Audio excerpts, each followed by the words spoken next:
Hey, ESPN, I'm Jack. And I'm Miles from the Daily Zeitgeist, a daily comedic news podcast that answers the question, what if Stephen A. Smith spoke at a normal volume and his opinions were based on fact and not completely insane? This probably isn't the best way to describe this. No, you just negated the two things Stephen A. Smith is known for. Okay, what if The Daily Show was hosted by us? Yes, but who is us? Okay, I'm Jack. I'm the co-founder of Crack.com. And I'm Miles. I love soccer and get very nervous when I'm pulled over by the police. He's also a former lobbyist who quit politics for comedy. Yeah. Well, look, we covered news, the president, pop culture, and we're both very big sports fans. I'm actually named after my grandfather, legendary NBA coach and ESPN alum Dr. Jack Ramsey. Oh, yeah? Well, I'm named after Miles Davis, the legendary heroin addict who is not my grandfather. So search the Daily Zeitgeist. If you don't know how to spell zeitgeist, like most of us, just type in Daily Z. It'll figure it out for you. On Apple Podcasts, Spotify, or wherever fine podcasts are given away for free. And now,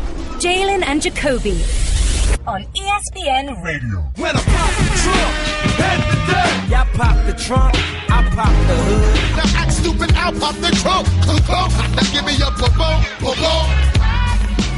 He is Jalen Rose. What up, though? I'm David Jacoby. And on the cool check-in. Together, we are Jalen and Jacoby. What is it that we do, Mr. Rose? We get to find individuals that have supported this program 6 years. Exactly what they want, when they want it, when they need it. Whether podcast, radio, or television. It seems like every single day there's new Kyrie Irving news. So we have a new segment. It's Kyrie Gate Day 28. It's been 28 days since it's been reported that Kyrie didn't happen. No. Are we going to act like Deflategate didn't happen? No, it's Kyrie Gate. You put a gate at the end of it, it makes it a thing, Jalen Rose. Trust me.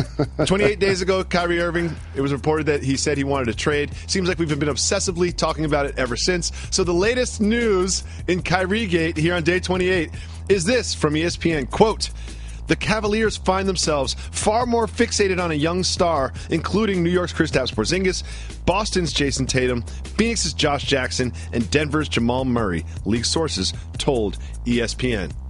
Is this something or nothing, Jalen? Hit the brakes. Oh, okay. First off, they're not trading Kyrie Irving for Tatum. I love Jamal Murray. Jamal Murray's so excited. Jamal Murray's so excited to be in this report. He's like, oh, me? Like, you put me with them? Oh, okay. Yeah, Tatum is that's not going to happen. Yeah. I know that sounds like good theater and you want to diversify the report and talk about different teams that may be in play. You have to. It's only day 28. We got to come up with something. So here's the thing. If you're the Cleveland Cavaliers right now, you're in the driver's seat. They've accomplished things as an organization that not many people get a chance to achieve. They've been to 3 straight NBA Finals. They've won the city of Cleveland its first professional championship in 50 years. Had the parade. They have the top player in the game in LeBron James. They have 2 other All-Stars in Kevin Love and the aforementioned Kyrie Irving, who has 2 more years left on his contract, which means 1 more year after LeBron James leaves. They have plenty of time to get this ironed out and not to panic on a move. And the names I just mentioned to you will not get a deal done. Now, if you're the Knicks, you still don't do that deal because Kristaps Porzingis is a 7-footer. So pump the brakes. It may get done, but you don't have to rush to do it. Well, then we have this report, which I find really interesting. This is from Tony Rizzo of ESPN Cleveland. Great name. He said that Kyrie, I'm going to give you a quote. Listen, from very reliable sources, plural, Kyrie and LeBron were in the same room over the weekend in Florida. Apparently these guys were in the same room, and here's the deal. I don't know if there's a thawing out process. All I know is LeBron didn't punch Kyrie the way that it was reported. Okay, the punching stuff aside, this has since been sort of questioned by other people. Do you actually think that Kyrie and LeBron had a secret meeting? I don't. I don't think so either. I mean, I don't think that took place. I don't have any proof that they didn't or they did, but I just don't see that happening. Why don't you think it happened? My personal proof, if they had a meeting, I think I'd know. Oh, okay. That's what I'm going by. So that's what I'm basing my answer on. But if it did take place and it was a secret meeting, I understand what the premise that they would try to get accomplished in that said meeting would be. They talked a lot of bad stuff about Dan Gilbert. Yeah, exactly. They got one thing in common. They both want to leave Cleveland. Yeah. That's what it was. It's not like, hey, let's get this together. Let's win a championship. Let's figure out how we're going to work together on and off the court. Let's mend these fences. It's like, let's just get together and complain about Dan Gilbert. That's what happens when players-only meetings take place. All they do is complain about the coaches and the organization. Of course. That's it. And then they try to rise above it. Of course. And so for those two players, they're mature and professional enough and had enough success together and respect for one another, regardless to whether Kyrie still wants to play there or not. You got to understand something that LeBron has done that's been not only great, which makes him an all-time player, but he's done something that most people aren't able to do as a successful athlete. He's either disabled or disarmed his competition. Anytime you lose to Kevin Durant in the NBA Finals and y'all playing pickup a couple of weeks later, it's all good. Mm-hmm. Playing with Melo, banana boating with Chris Paul, it's all good. And so the level of disdain as fans and as players, I want it as well. That you want people to have for the opponent.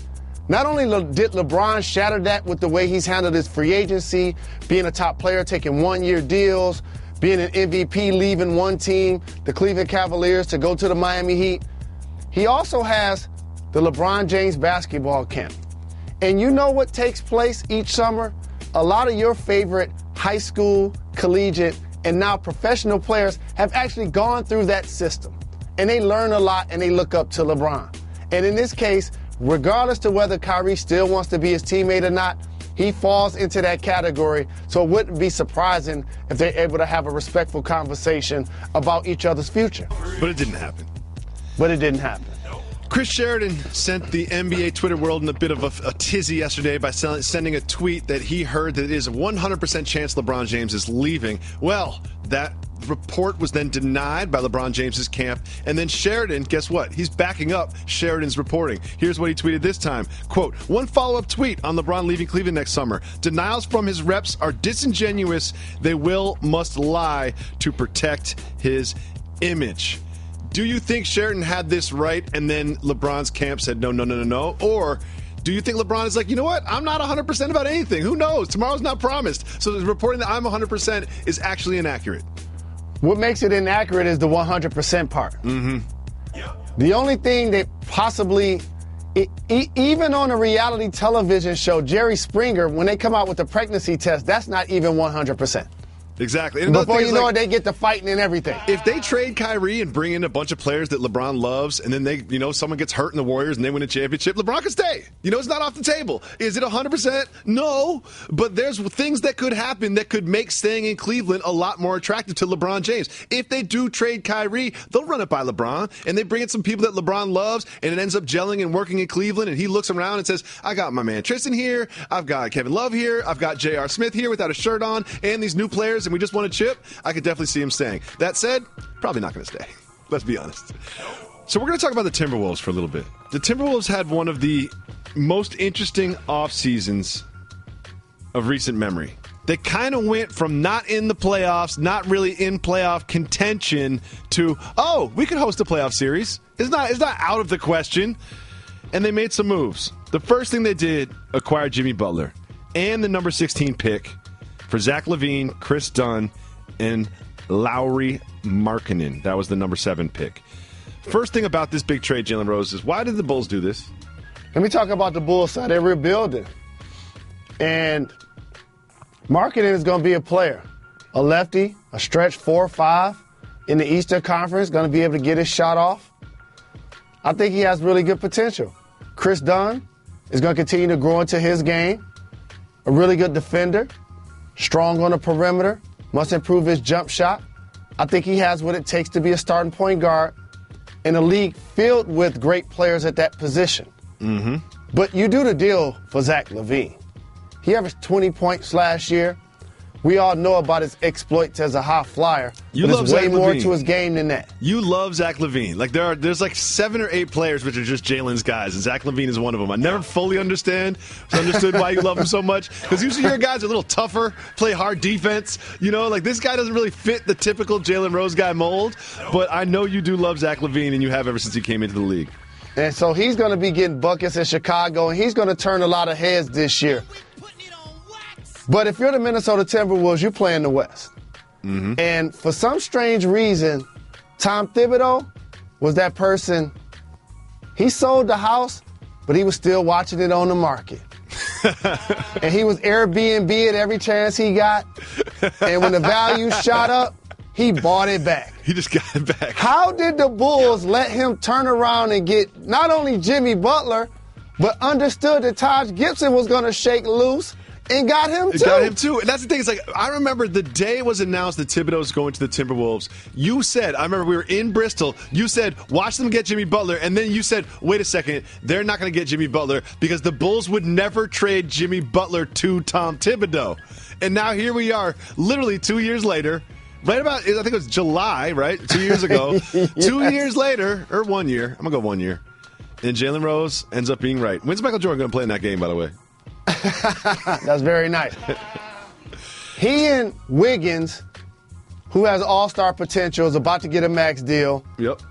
With an anchor down low in Karl Anthony Towns, 18-10, couple of blocks, improved three-point shooter. Jamal Crawford, we all know he can get his shot one-on-one as a six-man extraordinaire in the league, the only guy to win that award 3 times. Jeff Teague was an all-star just a couple of years ago on the Hawks team that won 60 games. Mm-hmm. And so they've truly solidified and balanced their roster. Gorgie Jang, I like him up front. They do lack a little depth. You know what I mean? I think their second unit is going to give up a lot of leads. They've got Jamal Crawford there who can score, doesn't really play defense. And then you've got Dang down low. And then you start talking about guys like Tyus Jones, Cole Aldridge. It starts to get a little light. But from where they've came from last year to this year, they probably are the team that advanced the most this offseason. I'd say the Rockets probably did pretty well by hit the brakes. I'm trying to think, man. Let me help you think. The team advanced the most that re-signed don't say KD, it. Don't say Steph. it. They didn't advance. They stayed the same. They re-signed, but they didn't advance. They stayed the same. They got Nick Young. Those guys. I'm going to keep interrupting. This is what I mean by advance. Do you think Steph, KD, Draymond, Clay have reached their prime yet? No. Okay. So they advance. How about semantics. this? I'm using word correctly. Steve You use it Kerr correctly all the even. time. It's just semantics. Steve Kerr is going to be back on the sideline. Good for him. I love Steve Kerr. But I get where you're coming from. The Minnesota Timberwolves had an amazing offseason. And obviously you got to mention the Houston Rockets when they get CP3. You got to mention the Oklahoma City Thunder. They got Paul George. The number 1 seed in the East, Boston Celtics, adding Gordon Hayward. So there's also this from the Timberwolves. And you think about all these names they added, Butler, Teague, Gibson, Crawford. That comes at a cost. But I'm going to say some players that they lost, that subtracted, and then you're going to tell me if they're going to miss him or not. I know one thing, the Clippers gained something. A Kardashian. Where's the that's cute, man? That's cute, man. That's cute. There it is. So I'm going to say a name, and you're going to tell me whether or not they're truly going to miss him. Ricky Rubio. Not going to miss him. Shabazz Muhammad. Not going to miss him. Adrian Payne. Not going to miss him. Omri Caspi. Not going to miss him. Jordan Hill. Not going to miss him. Exactly. Brandon Rush. So they've Not gonna miss added him. these players. You've added Jimmy Butler. You've added T. Gibson and Crawford. And the rosters, the spots that you lost, not particularly devastating. And this is interesting. The Timberwolves have missed the playoffs for 13 straight seasons. 13 straight seasons. And correct me if I'm wrong, You're probably wrong. but a few of those guys haven't latched on the teams just yet. No, not all. No, they're free agents. A lot of them are. Yeah, it's not like they all got scooped up real quick. I think Omar Muhammad, Caspi is with the Golden State but Warriors. I think he's the only one who He's the really only has a one. team. Yeah. I heard Jordan Hill might have gone somewhere. I don't have him in front of me right now. But they haven't made the playoffs in 13 seasons, Jalen Rose. 13 seasons. That's a long time. That's almost a decade and a half. The days of Kevin Garnett and Stephon Marbury are long behind Timberwolves fans. Does that 13-season drought end this year? It ends this year. And the thing about their squad, now the key is going to be how high is the ceiling of Andrew Wiggins? Like, I understand what Karl Anthony Towns is going to grow into. Okay. He's going to be a dominant big. Turns over both shoulders, grabbing boards. Not just that, too. You can protecting from on the defensive end. He'll make a first step, one dribble, and dunk on the help defender. I know what I'm going to get from him. But I need to see Wiggins play with that level of ferocity to match his athleticism on the defensive side of the basketball. That's what I want to see from him. Well, one thing you will see is this team in the playoffs, and they will finish that 13-season playoff drought. Jalen Rose, there's something I wanted to discuss with you. Aretha Franklin, you familiar? Aretha Franklin. She's moving to downtown Detroit, and she wants to open up a nightclub that she performs in. Do you support this?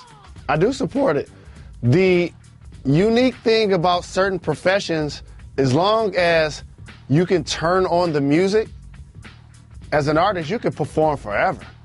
You think so? Have you ever seen artists perform 30 years after the song came out? It happens every day. Of course. Especially in the Motor City. You got to come to Shane Park during the summer and check out some of these shows we be putting on. I always think about, like, imagine you had a hit song, and 40 years later, all people want you to do is sing that same song that you've been singing for 40 years. Like, that's all they want. And you're making thousands of dollars just singing the same song. I think that would drive me absolutely crazy. It would drive me nuts. And they always want to play their new stuff because they're so proud of their new stuff. No one wants to hear your new stuff, man. Just play the hits. Play Rico Suave, dude. I don't care if you got new songs. Geraldo. What's his name? What's the Rico Suave artist's name? I thought that was his name. I think it was Geraldo. Yeah. Like, no one cares about your new songs, Geraldo. Play Rico Suave. Can the staff Google? Can they please Google and find out what Geraldo's doing right now? Gerardo, sorry. I'm sorry. I got his name wrong. I apologize. Blue Moon is brewed with Valencia orange peel and a touch of coriander. It's a creative twist on a Belgian-style wheat ale for a taste that shines brighter. Taste responsibly. Blue Moon Brewing Company, Golden, Colorado. Jalen Rose. You were the first one to really say this on Wax, that White House visits are going to change a little bit with the current regime that is now in D.C.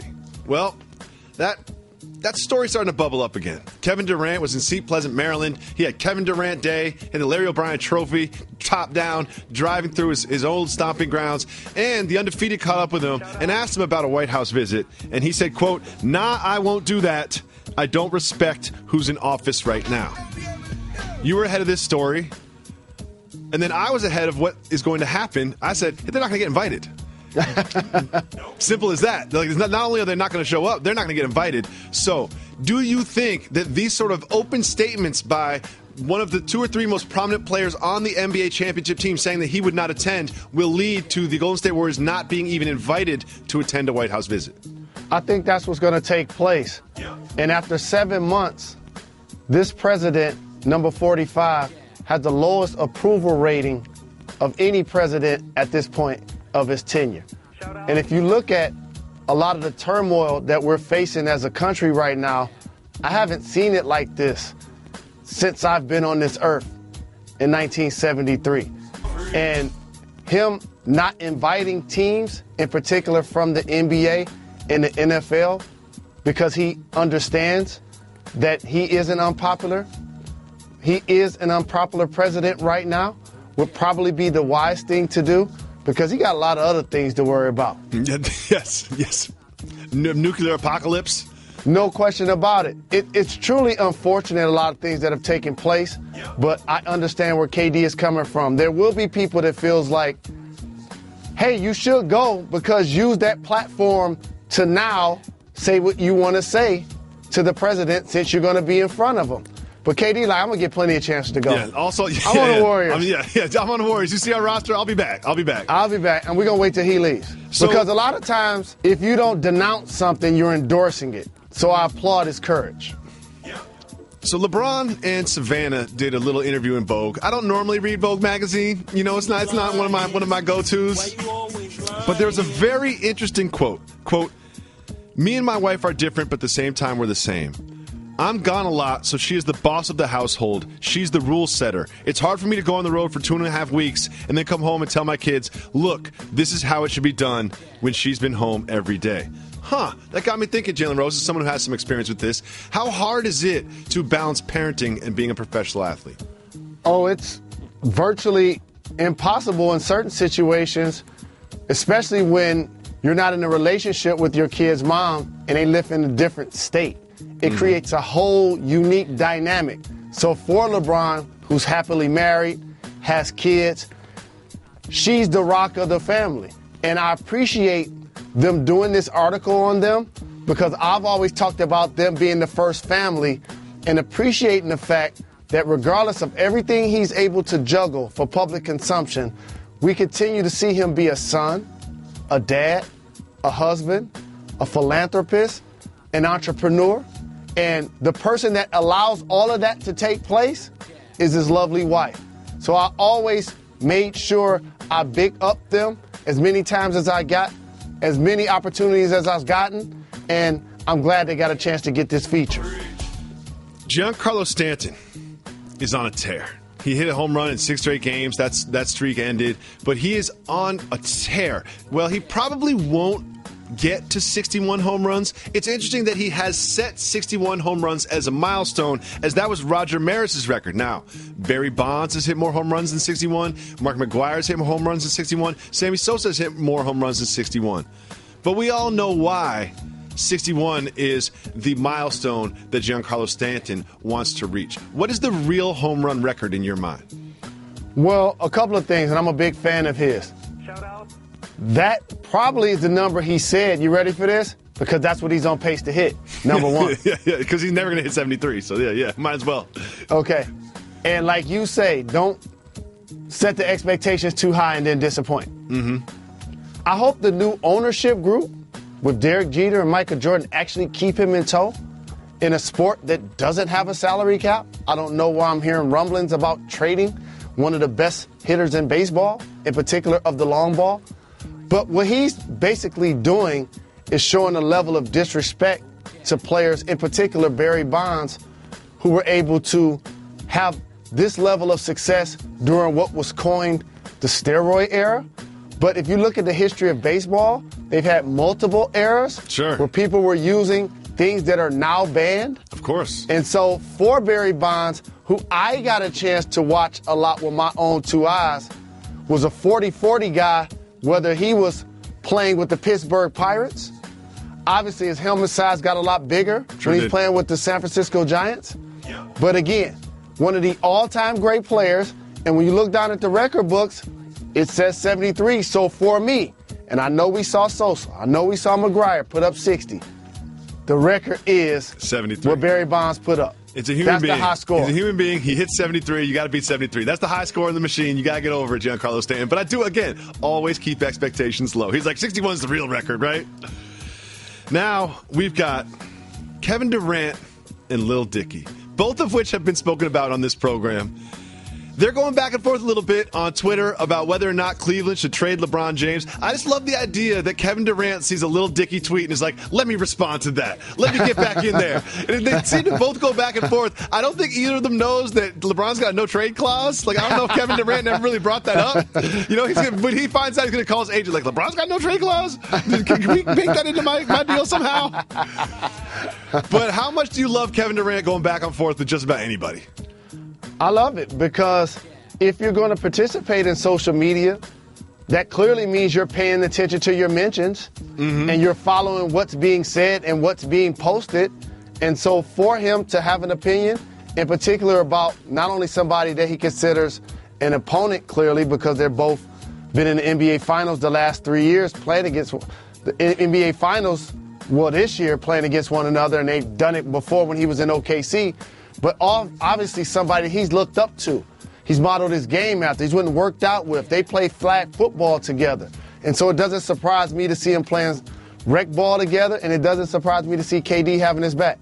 You know, I was thinking about this, and you've got Lil Dicky, right? He loves basketball. He loves hip-hop. He's a Caucasian American. And then you've got KD. He's a great NBA athlete. And they're going back and forth about LeBron James. And it kind of got me thinking, like, are they our replacement hosts? Is it going to go from Jalen and Jacoby when we're on vacation or something? Can we get Lil Dicky and KD in here? I think that would fit. I think that would work. I'm going to reach out to Lil Dicky's agent. I've got a Gerardo update. Who? Gerardo is the artist who sang Rico Suave. Oh, Rico Suave. He is now an executive. He's an A&R. He was responsible for Bubba Sparks. He was responsible for Enrique Iglesias. He's a youth pastor. He's doing his thing. Big shout out to him. Rico Suave was so hot. And then you can't. If you're living this, if you're walking this planet and you're an American and you're over 35, you cannot pretend like you didn't like Rico Suave for at least 3 weeks. Like you cannot pretend you didn't like it for 3 weeks. Everybody liked that song for 3 weeks. You know you did. I didn't. Yes, you did. A song I know you're gonna love is this. Someone did a remix to Stan, and it's about Kyrie and LeBron, and it's brilliant. Let's give it a little listen. LeBron is mad, I'm wondering why I asked for a trade at all. I scored 57 against the Spurs, but I can't please LeBron. And even if I could, he won't commit to stay. He's leaving for LA. It reminds me that it's not our Cavs, never was our Cavs. So I'm too good to commit to Cleveland. This is a remake of Stan. It's got a video and everything, and it's about Kyrie and LeBron. It is fantastic. It is one of the greatest pieces of video I've ever seen on the internet since Dramatic Chipmunk. I'm in the gym right now. Turn up a little bit, Reg. Next season. Hey, Bron, I want to go to the West too. You dare me to go? Stephen A. Smith said if you saw me, it would come to blows, and all I wanted was a chance to handle the ball. I hope you know I Great idea. It's a perfect way that if you want to get your song played on the radio or shown on ESPN, name their talent, and talk about two things that we talk about all day. LeBron James and Kyrie Irving. Boss move. It is a boss move. And it's a very high-quality video. Shout out to whoever put this together. A very high-quality video. Google it. You'll find it. So then there's this, Jalen Rose. Giannis Antetokounmpo. I'm sorry, he's got a nickname. What is it? Not just knee-deep. He was gone knee-deep once he did the break with me. He signed over $100 million extension with the Bucks, but he's also about to be a free agent. Right now, he wears Nike sneakers. I read somewhere he gets paid $25,000. I think it must be a year, $25,000. But that deal is up. That deal is up. And he's about to be a free agent. Jalen, do you think Giannis Antetokounmpo has what it takes to sell a signature shoe? I do. He's the perfect pitch man for a shoe. Here's why. Really? I'm curious to hear. Number one, he's an international prospect, so he's selling shoes not just in the United States. I can't think of another international prospect with a very popular shoe off the top of my head. Yao Ming didn't have any shoes. Dirk doesn't have any shoes. The other thing is, while he has the height of a big man, he doesn't have the bulk of one. Mm-hmm. And so his level of fluidity and versatility, he has an infectious smile. He has a really engaging personality. He's a terrific performer on the floor, or we wouldn't even be having this conversation. Of course. So I almost would be shocked if we're not talking about a $100 million deal. Yeah. It will be a big deal. And then I also have this report that Adidas is hesitant to give Andrew Wiggins his own shoe, which makes me think, like, if you were Adidas, would you make that kind of a gamble on Andrew Wiggins? If I had to choose between the two, I'm taking Greek Freak. I'm taking Greek Freak. No one's talking about Andrew Wiggins could be a potential MVP candidate in the next couple of years, and that's the way they're talking about Greek Freak. I would definitely agree. And then Jimmy Butler moved on the block.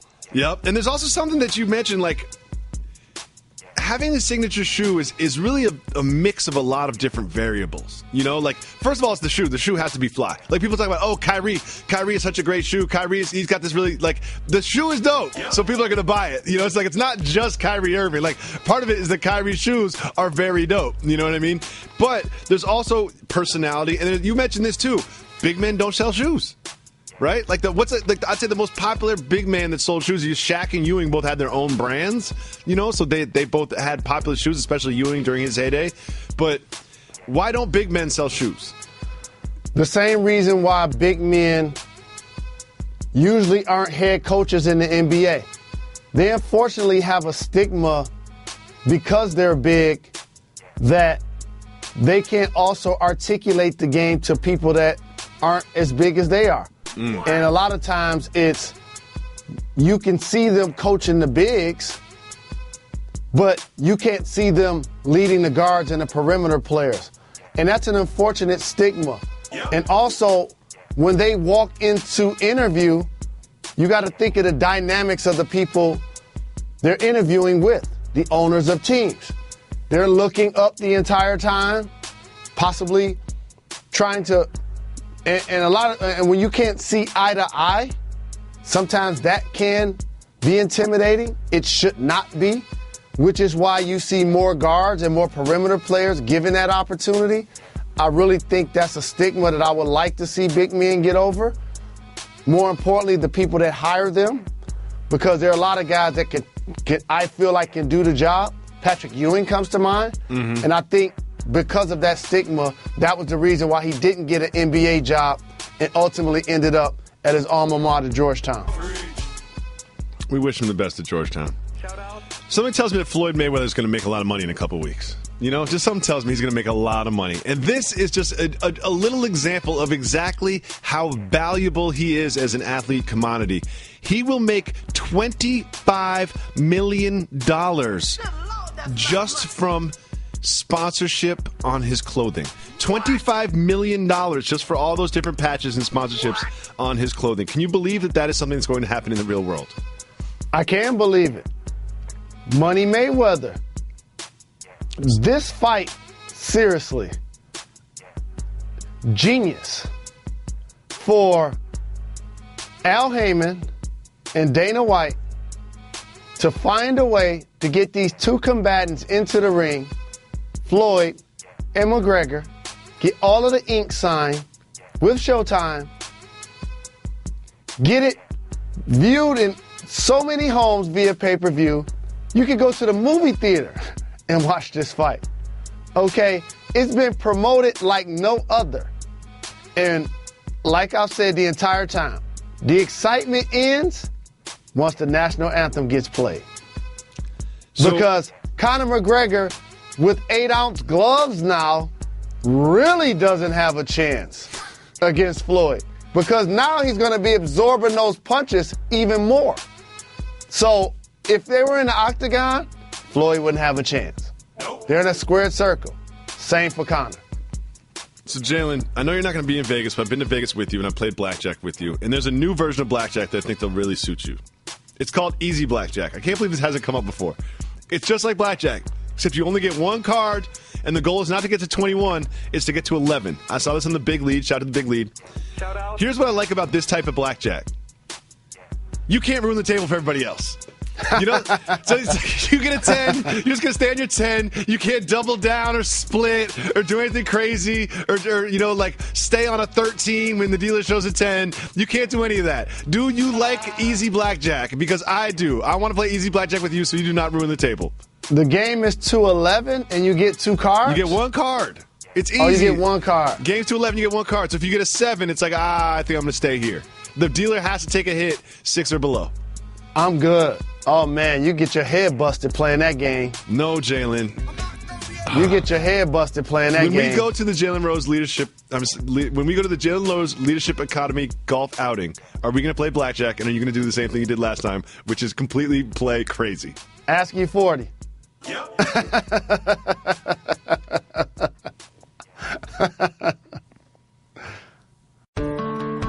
Blue Moon is brewed with Valencia orange peel and a touch of coriander.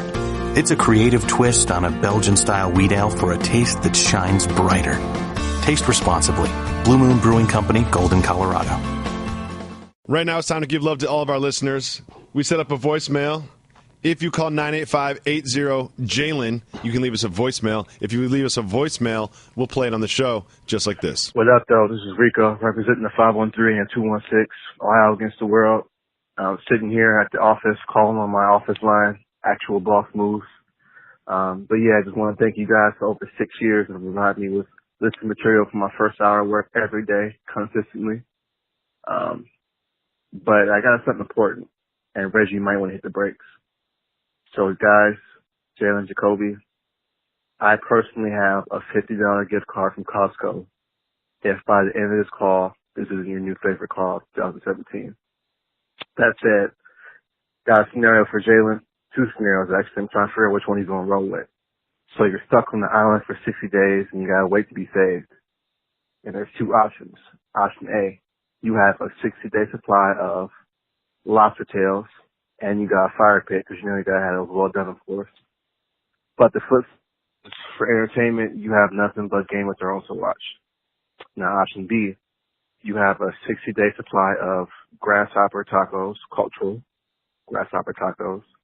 However, for entertainment for 60 days, Jalen, you have nothing but power to get you through your day and night. So yeah, which one you rolling with? All right, I'm out. Stay low-key firing. Rico, great call, first of all. So just to recap, because Rico is a little long-winded there. Love Rico. I like people that call from work, too. Anytime that you're listening to J&J at work, it's a boss move. And also, he says he listened to it every day, the first hour The first at work. hour. Yeah, because that first That's hour, you a don't really get CEO anything done. move. You're just looking at emails and looking around the internet. So, you're 60 days on an island, right? You can only eat lobster, but you only have Game of Thrones for entertainment. Or you can only eat grasshopper tacos, cultural, and you have power for entertainment. Which one are you going with? First off, if I'm on the island, I'm happy to be eating anything. Good point. So those grasshopper tacos, they sound real nice right about now. Oh, so you're going with the power in the grasshopper tacos? See, you've already seen power, and it takes about 60 days to catch up with Game of Thrones. I thought you would go the other way with that one. I'm also glad that he gave you a fire pit, because it can also keep you warm. Thank you, Rico, for the call. Shout to Ohio. Let's listen to the next voicemail. Hey, Jalen Jacoby, this is your boy Paul from Queens. Just need to know 2 things. Now, statues. Now, Madison Square Garden don't got a statue. So I'm trying to think, who would you put as the all-time great Nick outside? And number 2, Jalen, would you ever think of coaching the Wolverines? Keep giving the people what they want. Thank you for reaching out. Appreciate the call. The Wolverines have a coach that I respect, John Beilein. I love when you do this. I'm actually going to possibly be on campus for the game against Air Force because he and John Harbaugh invited myself and the rest of the Fab Five. I think it's September 16th. Okay. With that being said, if I was going to take a coaching job, who wouldn't want to coach their alma mater? Sure. Especially when it's the great Wolverines. Because what is my number one thing for new professional positions? Keep the expectations low. Exactly. So the Wolverines' expectations are pretty low right now. You don't want to follow Calipari at Kentucky. You know what I mean? but if the Wolverines are coming off a down season and someone just got fired, you can sneak in there and everyone's be happy with the 500 season. Then you can blame someone else's recruits for a couple of years. You can do that, and then on year 3, you gotta start producing. And I have to answer the most important question. This is actually an easy one for me. Oh, really? There is no reason the New York Knickerbockers shouldn't have a statue of Walt Clyde That's Frazier what I was thinking too. in front of MSG. See, Walt Clyde Frazier might not be the greatest Knick of all time, but he's still in the building at every home game. You have to give him the post-career love for sticking with the franchise. He's in MSG every time the Knicks take the floor, whether he's playing or whether he's doing play-by-play. I definitely was thinking Walt Clyde Frazier as well. I thought someone wanted to say Ewing, but come on now. Come on. I would say Walt Clyde Frazier. Not Willis Reed, not Patrick Ewing. Walt Clyde Frazier. Not Billy Joel. Let's listen to another voicemail. Hi, Jalen and Jacoby. It's Graham. I have two quick ones for you. The first one, soft move or the boss move. I see all these celebrities. They're wearing sunglasses. They go sit courtside at the game. I don't care how cool you are. What kind of a knucklehead are you? You're indoors. You're at least 600 feet inside the arena. There's no sunlight. Take your sunglasses off. Be a normal human being for a little bit. And number two, now that LeVar Ball got smoked by Ice Cube, can we ask him to just sit down? Maybe Steph Curry lends him a rangefinder and a GPS so he knows which direction the basketball hoop is in, because he couldn't find it. I would beat him out there at that point. Have a nice day. Thank you, Reggie. Goodbye. Thank you for the call. Appreciate the love. Shout out. A couple of things I want to address here. Was that his real voice? You don't think that was his real voice? No, I don't think that was his real voice. But maybe. I don't know. But continue to address whatever you want to address. What was the first question again? You threw off my train of thought. Okay, the second question was about LeVar Ball. The first question was soft move or boss move, sunglasses courtside. I'm so proud of myself for remembering that. First and foremost, if you're going to be sitting courtside, that means you can also afford the tent that comes with, if you're outdoors, it's going to be darker. And if you're indoors, they're going to be lighter. They're called transitional lenses. That's a soft move. My wife had those. They're so corny. I have those, and I like them a lot. Oh, no. I didn't know you had transitional lenses. My wife had those, and she had to replace them after 3 days. I was making fun of her so much. But continue. That stops you from having 2 or 3 different pair of glasses, and it eliminates what the caller was just describing. I can't believe you have transitional lenses. I can rock my Cazelles outdoors when it's 90 degrees, and I can watch them in the Staples Center when I answer the second question. Always talk about the score of the game and the game of life. Mm-hmm. Don't worry about the fact that LeVar Ball was on the floor. Big shout to Ice Cube and the Big Three, making noise in NBA arenas across the country, star-studded affairs, and all the players that participated. The game of life was that there were people standing around cheering and watching him, and he never played basketball in college or pro. I loved it, too. That was not a shootout either. You also have to understand, as a producer, I'm a producer. Like, if someone said to me, all right, and then at halftime we're going to have Ice Cube and LeVar Ball do a 4-point contest, I'd be like, wait a second. That's not going to look right. Let's just have them shoot 15-footers. You know what I mean? Let's make this a little more exciting, because I don't want to see these two guys brick after brick after brick after brick. And then the boss move from LeVar was when Ice Cube made one, he tried to take credit for it. He tried to take credit for one. He was like, that was me. That was my ball. That was my ball. I liked it. That was kind of a boss move. Thank you so much for the call. I hope that is your real voice. I appreciate it, Kramer. In the same arena, his son just got drafted number 2 overall to play in next year and just won Summer League MVP. I'm just saying. Appreciate the call. Sunglasses inside, always a soft move, unless you're Jalen Rose. Let's listen to another voicemail. Transitional lenses. Transitional lenses, soft move. Hey, fellas. I hope y'all are doing well. My name is Israel from Austin, Texas. And I wanted to ask this question to both of y'all, kind of deep. So y'all have a lot more life experience than I do. And my cousin told me the other day that he didn't really know what he wanted to do with his life at about age 19. And I wanted to know, what kind of advice would you give someone in that sort of situation? It was difficult for me because a lot of opportunities kind of lined up my way at the right time. So I kind of got to bypass a lot of things. But for someone who is young, not yet a young adult, going to college, and they don't really know what they want to do, what kind of advice would you offer them? Thanks. Take care. I've got a good one for that. So there's a few things, right? A lot of people say, like, follow your passion and do what you love and you'll never work a day in your life. But you know what? Like, drinking smoothies isn't a profession, So, like, it's not just about following your passion. It's about understanding your passions, finding what would make you happy, and then also doing what you have to do to pay the bills in the meantime. And one piece of advice I got is work really hard and opportunities will present themselves for you. There's a direct correlation between how hard and how seriously you take your work and the opportunities that come down the road. So if you are working the drive-thru at McDonald's, there's nothing wrong with working the drive-thru at McDonald's, but you have to make sure that your fries are right, your order's right, your uniform looks good. You take that very seriously, and you will see that more opportunities will open up for you, even though it doesn't seem like working the drive-thru at McDonald's is going to lead to being a CEO of a major corporation. Preach, my brother. That was A+. I just want to piggyback on that by saying do what you need to until you put yourself in a position to actually do what you can. Exactly. A lot of times, dreams don't come true. For the majority of us, they don't come true. Huge majority. The people who are fortunate enough, like myself, to be able to say, I wanted to make it to the NBA one day, and it happens, that represents 1% of the population. So what does everybody else have to do? What you can to pay your bills. Adults live where they work, and therefore you have to be the best version of yourself at whatever your calling is in order to put yourself in a position to improve your scenario. And I'll quote the great American philosopher Ricky Rose. Appreciate your position while plotting your promotion. I always thought that was you. Said, I always thought that was you. Work as hard as you can and be the best you can at whatever you're called upon to do right now. And that puts you in a position to get the next opportunity.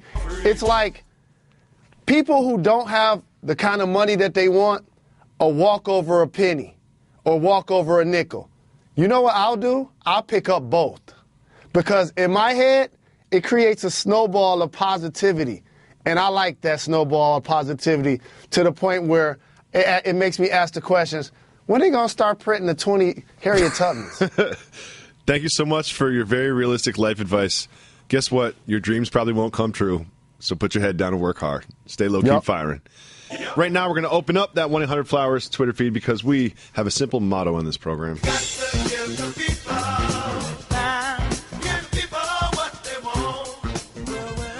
First question is from Alberto Rosales. He says, this is my favorite. This is so good. I saw this on my Twitter feed, and I was like, I hope they pick this for the show. Who would win a game of one-on-one? Do-rag Jalen or old man Jalen? So let me get this scouting report. Definitely do-rag Jalen. Yeah, do-rag Jalen fouls a lot. He's like Oakley in the Big Three. Like, do-rag Jalen he's fouling a lot. If you call a foul on him, he gets real loud and he yells at you with cigarette breath. And also, like, old man Jalen's too disciplined, too responsible. He's thinking about professional responsibilities. Yeah, setting a good example for the kids. Founder of a charter high school, parent. Old man Jalen, he's just too worried. Do-rag Jalen doesn't care. You have to be a little wild to win a game one-on-one. Do-rag Jalen cheats. Do you know what? Can't keep the score correct. Old man Jalen would probably quit when he was down 4-0 because he didn't want to be associated with do-rag Jalen's sportsmanship. Yeah, exactly.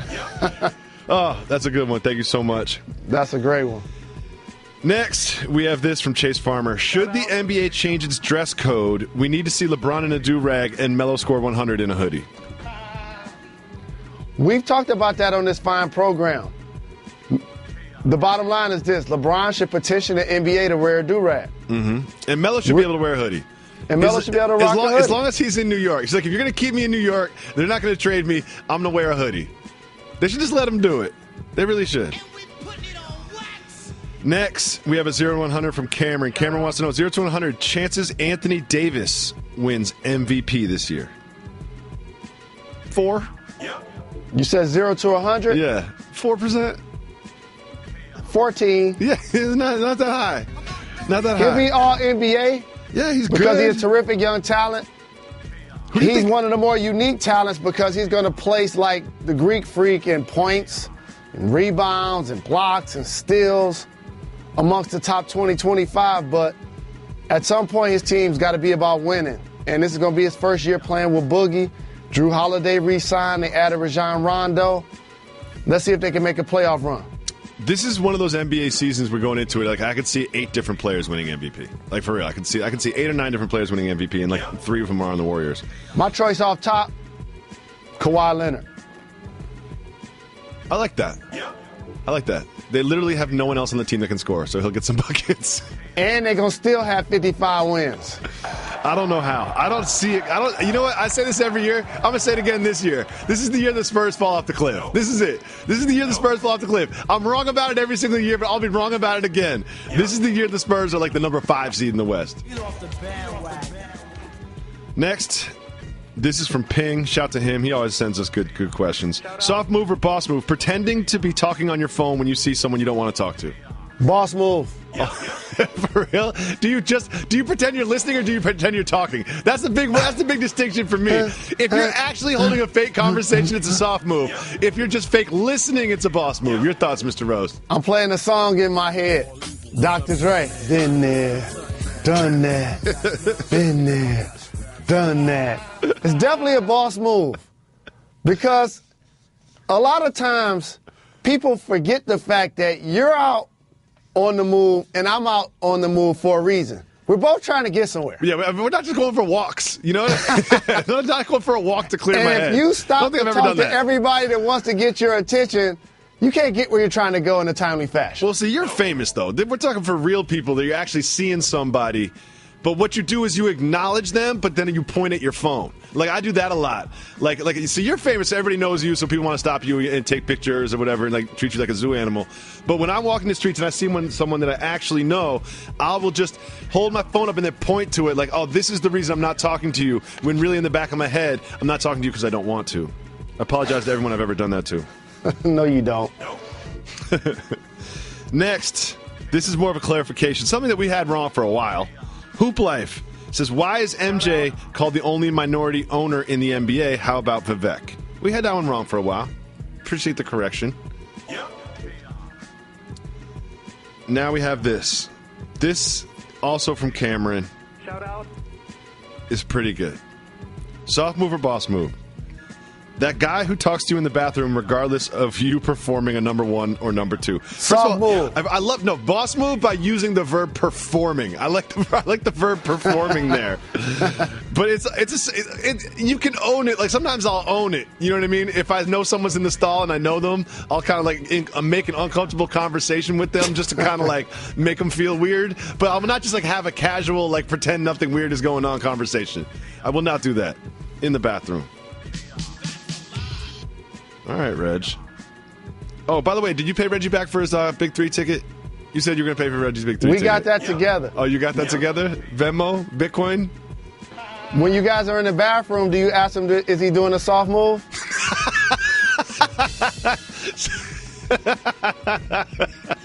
Why is that so funny to me? I'm like my 4-year-old son. Next time I'm going to the bathroom, I'll be like, oh, it's a boss move. And Q gonna be like, soft move. Reed wants to know, if the Thunder fail to improve, do we finally call out Billy Donovan? Why does he get a pass in not managing Russ the way Phil J did for MJ? Hit the brakes. Hit the brakes. Not managing Russ. He just won the MVP. He averaged a triple-double. It's just like he managed him just fine. What did you want? You want him to score less? You want him to do less? You want him to not be the MVP? Right. I think by managing Russ, he means play more team-oriented game. But if you look at the roster, they're not, seems like the best thing is to give Russ the ball and see what happens. When you were watching them play against Houston in the playoffs, and you saw the roster, in particular players on the perimeter, you were like, if I was Russ, I'd be shooting it every time too. Here's my question for you now.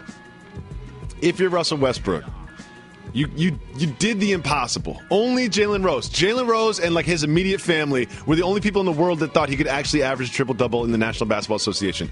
I literally thought it was impossible. I was wrong. Jalen Rose, you were right. But now that he's climbed that mountain and he's checked that box, how do you think his stats will change next year? He shouldn't lead the team in rebounds. I don't think he will. I don't think he'll get as many rebounds off the free throws. I don't think you'll see him like hounding rebounds the way he did last year. And I think you'll see the assists go down too. He doesn't want to pass to these guys. He really doesn't. He was just doing it to get 10. Like once he got to 10 in the third quarter, no more assists for you guys. But what's amazing is how multiple games he was getting triple doubles before halftime. That was crazy. Like that. That's crazy. That's insane. And also, I'd be shocked if the Thunder didn't improve. They added Paul George, and they didn't give up too much at all. Like, they got Paul George on the team. They're going to improve. Paul George is a great basketball player. This is from Anthony.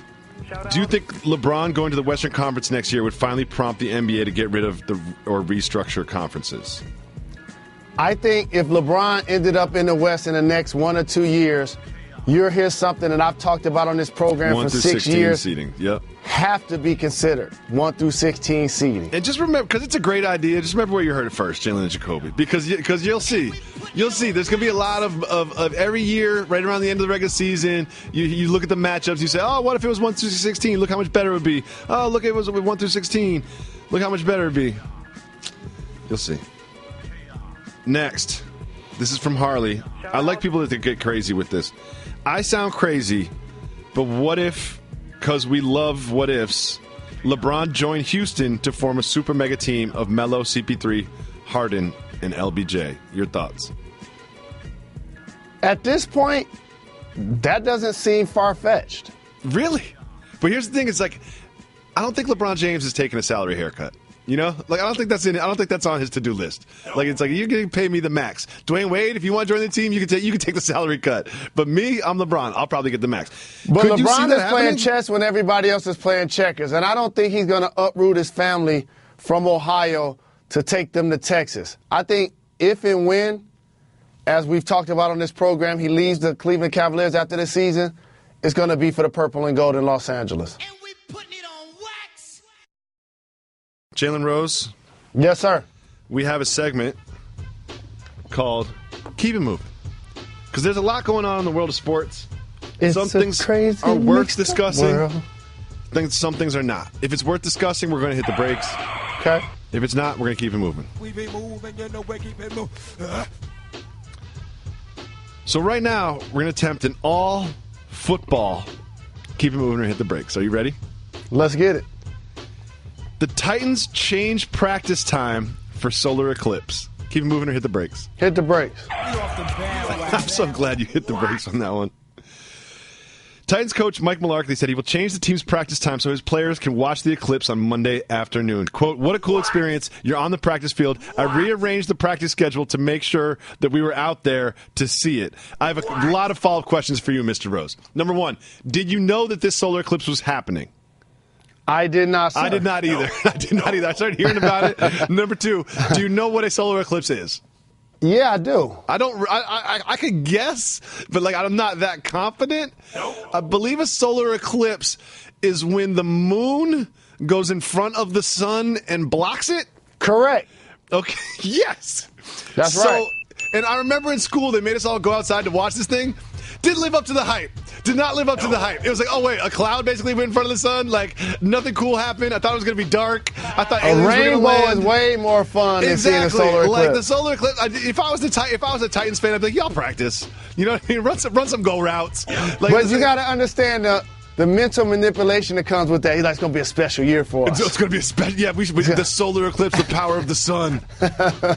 Come on, Mike Mularkey. Mariota's going to ball this year. There's a lot of fascinating, mind-boggling things about Mother Nature. Solar eclipse, not one of them. You know, like come on, solar eclipse. No. Don't make me come outside from 4th grade and look up at the sky. No, don't look directly at it. You've got to use this little thing to look at it. But it was great to get out of the classroom and do jaw season. Shout out. The Colts center Ryan Kelly to undergo foot surgery and miss 6 to 8 weeks. Keep moving or hit the brakes. Keep it moving. Get well soon. The Lions move rookie wide receiver Galladay into the starting lineup. Keep it moving or hit the brakes. Keep it moving. We lost Calvin Johnson. Still trying to get over that. Bears rookie quarterback Trubinsky stays level-headed after strong debut. Can we talk about that one? Wait, this is the headline, stays level-headed? Like, he played well in a preseason game for like 2 drives. And now there's a headline that he stayed level-headed. Like, what was he supposed to do? Go to Canton? It's what happens when we overinflate a moment, a quarter, a half, a game, especially in the preseason. After he played his first game, people already had him in the Hall of Fame. He's not even in the starting lineup, let alone the Hall of Fame. Like, Mike Lennon's like, I'm the starter, right? You know I'm the starter. Pay me this much money. I don't like to project, but Jimmy Garoppolo for the Patriots, playing really well in that system. Mm-hmm. Seen a lot of people perform well for the Patriots. Mm-hmm. Then when they leave the Patriots, whether because they got traded or because they thought the grass was greener, they didn't perform as well. We shall see if he falls into that category over the next year or so. Steelers linebacker James Harrison is fine with a backup role. Hit the brakes. First off, his nickname is Debo. So Mike Tomlin had to bring him in the office and be like, yo, big fella. He told security I'm before the not meeting. going to tell you this in front of the team. He told security before the meeting, he's like, listen, if you hear any loud yelling, just come through the door. No, he had HR in the office with him. They were there. And the thing about this, which I know stings, is J.J. Watt's little brother took his spot. T.J. Watt, J.J. Watt's little brother took a spot. And something tells me that makes it even worse. He had 2 sacks in his first preseason game. Mm-hmm. Again, preseason game. Do you think James Harrison is really fine with a backup role, helping the team wherever he can, knowing that someone will get injured or whatever? Or do you think he just knows that's the right thing to say on wax? No, at this point of his career, like, I ain't trying to play all of them snaps. Yeah, he's like, I'm you fine. go ahead and get out there, young fella. I'm fine. I'll be get over these here practice playing, reps, too. I'll be playing medicine ball volleyball. Yeah, No question. Yeah, exactly. Oh, I got backup practice reps? No problem. No doubt. Problem. He's fine. He's fine. He's a seasoned vet. He ain't tripping. He also knows, he's like, listen, it's not like I'm going to sit the bench the whole year. Someone's going to get injured. Someone's not going to perform well. When I get in there, I'll be great. This is fine. And also, this is why I want to bury certain terms in sports. His check is going to be exactly the same. Okay. Alex Smith's agent says that he will remain in demand. Keep it moving or hit the brakes? Hit the brakes. Ooh. Andy Reid has done a great job of nurturing quarterbacks his entire career. Mm-hmm. Donovan McNabb in particular comes to mind, who should or will be in the Hall of Fame soon. And Alex Smith, I give him props because one of the most bold moves I've seen a coach make was Jim Harbaugh when he decided when Smith was hurt to not give him his job back. Yep. Because while Smith is accurate, he's not the kind of guy that you see that possibly can lead your team to a Super Bowl. He made that move, and they actually made it there with Colin Kaepernick, who hasn't been the same since Harbaugh left. So for Alex Smith to go to Kansas City and still put up the efficient numbers, yes, he's not going to be the guy that throws the ball all over the lot. He's not a guy that's going to throw the ball deep. He's going to dink and dunk a lot. But when you look down, he's not going to get the highlights, but he's going to get the wins. And all also, I know he's is like he Patrick really does, Mahomes. he takes care of the football. He's like Patrick Mahomes. Like, okay, like I mean, he might be good in 2021, but right now he's learning how to speak the language and run the team. So I ain't worried about Patrick Mahomes right now. My completion percentage is around 60-65%. I got this. Cleveland and Canton are both bidding to co-host the NFL draft in 2019 or 2020. Keep it moving or hit the brakes? Keep it moving. Nobody cares who hosts the draft. Guy Fieri and Beast Mode were hanging out at the Raiders Hotel. Hit the brakes. Do you know who Guy Fieri is? I don't. That's why I want you to hit the brakes. I love you so much. Guy Fieri is a very important figure in culinary pursuits. He's got a very popular television called Diners, Drive-In, and Dives. It's a good watch. It's a good watch. It's a travel show where he goes to restaurants. He's a chef, and he goes behind and kind of learns how they cook their stuff, and he takes everybody to Flavor Town. This totally makes sense. In California, where medicinal is legal. Good job, Beast Mode. Yeah. Free munchies. I think the Guy Fieri was like literally actually cooking at the time when Beast Mode came over. Josh Gordon is no closer to reinstatement to the NFL. Keep moving or hit the brakes. keep it moving. But it is ironic that he failed a couple of drug tests and he got a couple of years for smoking marijuana, yet Ezekiel Elliott allegedly committed domestic violence and got 6 games. Mm-hmm. Saints fire 2 doctors who failed to diagnose a fractured leg. They thought it was a bone bruise. Hit the brakes. When you're in the kitchen, you can't mix up the difference between a steak and a piece of chicken. Yep. It's what they do for a living. It is. And whenever, like, you fracture something and they hold the x-ray up and they go, hey, see right there? And I'm like, no, I don't see right there. You tell me what it says. They always do that. They're always like, yo, you see right there? You see that little line? I'm no, like, no, I don't see that. That could don't be some try to dust. get me to co-sign this. Yeah, it's like, I don't see that. You diagnose me. You tell me what's wrong here. Right. I'm not your aide or assistant. Diagnose me. One interesting little wrinkle on this. Also, the same doctors for the New Orleans Pelicans. It's interesting because they got a few injury-prone players. Drew Holiday and Anthony Davis come to mind. Jalen Rose, Floyd Mayweather is going to bet himself in this fight. He's going to bet on himself in this fight. Should that be legal? How is that possible, and how much do you think he's going to bet? It's definitely legal. It should be possible. I saw the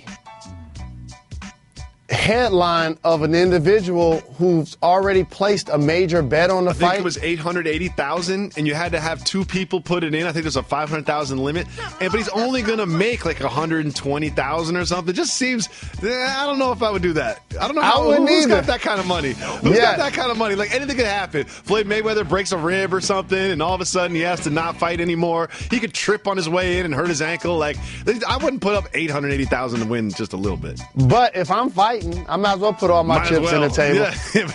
And I know I'm going to win. I'm gonna make $300 million off of this. Guess what? I lose my bet. I still make $299 million. You know what I mean? Like, I'll be fine.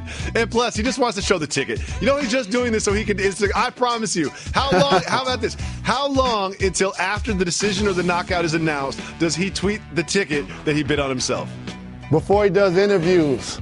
He's going to go It's already there. He's going to go right to his phone. He's going to be trying to post it with his boxing gloves on. He's just going to be punching it.